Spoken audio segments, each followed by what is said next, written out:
अयोध्या जिले की बहुप्रतीक्षित सीट मिल्कीपुर विधानसभा उपचुनाव की घोषणा होते ही यहां बिगुल बज गया। चुनावी शंखनाद होते ही सपा प्रत्याशी अजीत प्रसाद दिल्ली से सीधे अयोध्या एयरपोर्ट पहुंचे, जहां सैकड़ों सपा कार्यकर्ताओं ने उनका जोरदार स्वागत किया। इस दौरान मीडिया से मुखातिब होते हुए अजीत प्रसाद ने कहा कि मिल्कीपुर का उपचुनाव सपा ही जीतेगी। खबर विस्तार से। मिल्कीपुर विधानसभा उपचुनाव की घोषणा होने के बाद सपा सांसद अवधेश प्रसाद के पुत्र और मिल्कीपुर विधानसभा से प्रत्याशी अजीत प्रसाद दिल्ली से अयोध्या पहुंचे। अयोध्या एयरपोर्ट पर अजीत प्रसाद के पहुंचते ही सपा कार्यकर्ताओं ने उनका जोरदार स्वागत किया। मिल्कीपुर उपचुनाव को लेकर अवधेश प्रसाद ने कहा कि मिल्कीपुर की जनता ने तय कर लिया है कि उनके पुत्र अजीत प्रसाद को ही विधायक बनाएगी। यही नहीं, 2027 के विधानसभा चुनाव का संदेश भी मिल्कीपुर विधानसभा चुनाव से निकलेगा। वहीं दूसरी तरफ सपा प्रत्याशी अजीत प्रसाद ने कहा कि चुनाव की घोषणा हो चुकी है और निश्चित रूप से समाजवादी पार्टी ही मिल्कीपुर का चुनाव जीतेगी।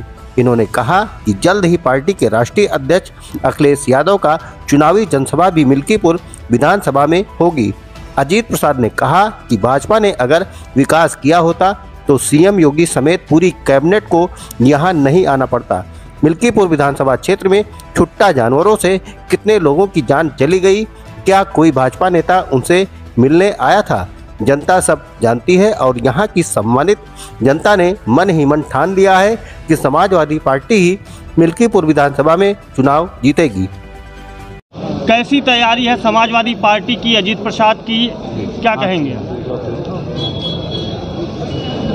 प्रभु श्री राम की धरती को प्रणाम करता हूं और मिल्कीपुर के देवतुल्य मतदाताओं को प्रणाम करता हूं, धरती को प्रणाम करता हूं, जिन्होंने 12 में हमको 35,000 वोट से जिताया, 22 में जिताया और अभी जो जून में 4 जून को नतीजा निकला है लोकसभा संसद का, तो उसमें भी मिल्कीपुर फैजाबाद संसदीय क्षेत्र में वहाँ से भी शानदार वोटों से जिताया और पूरे देश और प्रदेश और सारी दुनिया में पार्टी का और मतदाताओं का सम्मान बढ़ाया। हमें अपने देवतुल्य मतदाताओं पर, हमें अपने सभी पार्टी के कार्यकर्ताओं पर,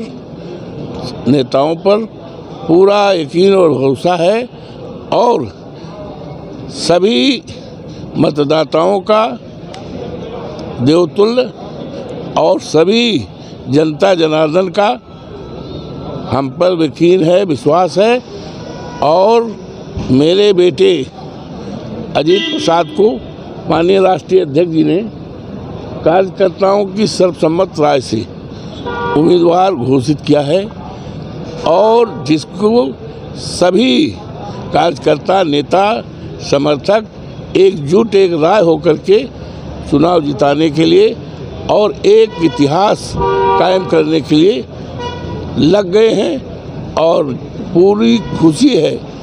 और चुनाव आयोग का मैं अभिनंदन करता हूं, चुनाव आयोग की घोषणा का अभिनंदन करता हूं, स्वागत करता हूं और मिल्कीपुर की महान जनता को बधाई देता हूं कि ये चुनाव विकास और सम्मान और एकता, आपसदारी, भाईचारा और शांति सुरक्षा का चुनाव होगा जब अजीत प्रसाद जीत जाएगा।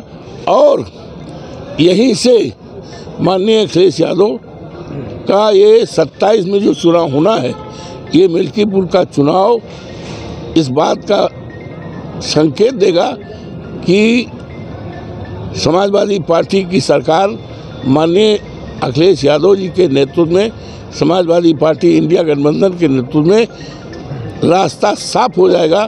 मिल्कीपुर से ही 27 में जो चुनाव होना है, समाजवादी पार्टी की शानदार सरकार माननीय अखिलेश यादव जी के नेतृत्व में बनेगी, महंगाई दूर करेगी और इस प्रदेश के युवाओं को सरकारी नौकरी देगी और पूरे प्रदेश में आपसदारी, भाईचारा और बाबा साहब भीमराव अंबेडकर के संविधान को मजबूत होगा। और अभी हाल में जो बाबा साहब भीमराव अंबेडकर के बारे में राज्यसभा में टिप्पणी की गई है, वो अपमान किया गया है। वो अपमान केवल बाबा साहब का ही नहीं है, वो अपमान हमारे संविधान का है और देश के करोड़ों करोड़ों लोगों का है, जो संविधान के तहत बाबा साहब के रहते और चलते उनके सम्मान दिया है, आदर दिया है, उनका अपमान हुआ है।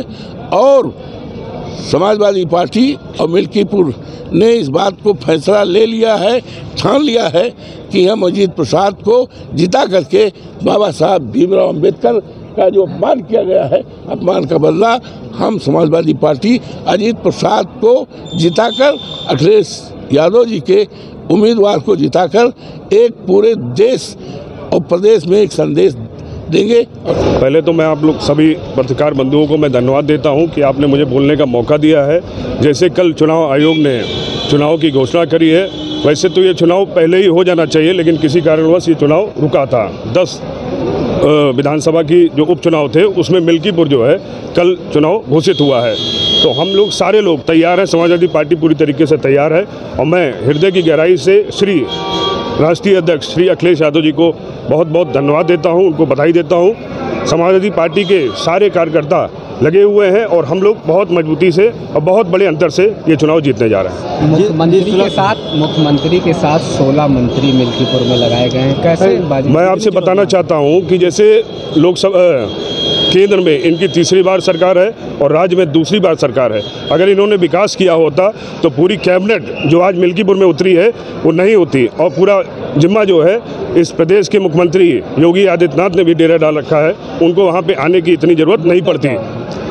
बहुत मुद्दे हैं, जैसे सबसे बड़ा ज्वलनशील मुद्दा है छोटे जानवर का, जिससे कितने किसानों की जान गई है। मैं पूछना चाहता हूँ आपके माध्यम से कि क्या इनके जो कैबिनेट उतरी हुई है या इनके जो भी मंत्री लगे हुए हैं, क्या उन परिवारों से जाके मिले आज तक, उनके सुख दुख को बांटा?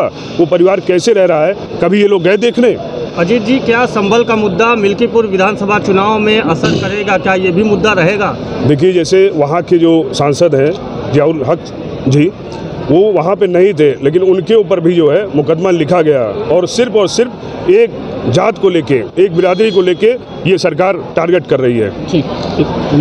और ये मुद्दा जो है मिल्कीपुर में कहीं नहीं दिखेगा। यहाँ की मीडिया पे विश्वास नहीं है, अंतर्राष्ट्रीय मीडिया बुलाने की बात हो रही है, हम राष्ट्रीय जी कह रहे हैं जी जी कह रहे हैं कि यहाँ की मीडिया पे विश्वास है, अंतर्राष्ट्रीय मीडिया नहीं, हमारे राष्ट्रीय अध्यक्ष जी को पूर्णतः आप सभी पे विश्वास है। क्या अखिलेश यादव जी मिल्कीपुर चुनाव के दौरान अयोध्या आएंगे? अब देखिए, कल जो है चुनाव की तारीख घोषित हुई है, 5 फरवरी को वोट पड़ेगा, 8 तारीख को गिना जाएगा और उससे पहले अखिलेश यादव जी का कार्यक्रम लगेगा। और क्या मंदिर भी जाएंगे अखिलेश जी? अभी देखिए, मंदिर जो है पूर्णतः बना नहीं है और मैं आपके ही माध्यम से कहना चाहता हूं, जब मंदिर पूरी तरीके से बन के कंप्लीट हो जाएगा तो हमारे राष्ट्रीय अध्यक्ष जी वहां पे जरूर जाएंगे।